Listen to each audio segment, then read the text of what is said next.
Fabrice Toussaint. Europe 1 matin.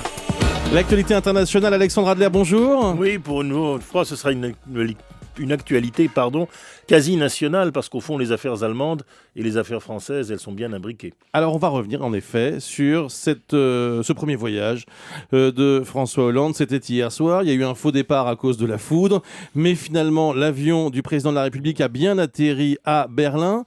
Et il y a eu cette rencontre avec la chancelière allemande Angela Merkel.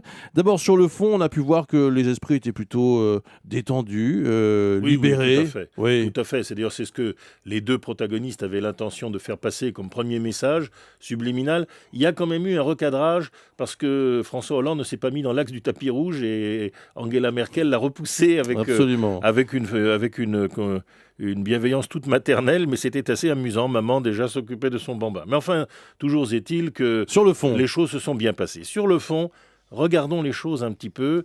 Nous avons une chronologie extraordinaire, car tout est à jouer au mois de juin. Nous nous retrouvons à Philippe, comme disait Shakespeare. C'est-à-dire que fin juin, nous avons les nouvelles élections grecques. On verra si les Grecs continuent à refuser le pacte de stabilité.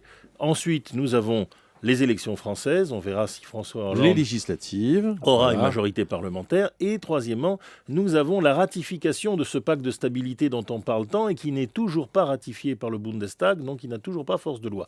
Or là, Angela Merkel a besoin d'une majorité des 2/3 et elle a besoin donc du vote des sociodémocrates. C'est un élément qu'on maîtrise peut-être effectivement moins bien en France, c'est la situation politique intérieure en Allemagne qui est absolument déterminante dans ce bras de fer entre la France et l'Allemagne. Le problème d'Angela Merkel, c'est qu'elle a besoin en fait d'une union nationale, mais pas trop, de manière à pouvoir gagner les législatives. Parce que si déjà le Parti social-démocrate est dans la maison parce qu'on a besoin de lui, quasiment les gens vont voter pour lui et probablement imposer une union nationale, mais dirigée par le Parti social-démocrate. Et bien sûr, aujourd'hui, le SPD tient un discours proche de François Hollande.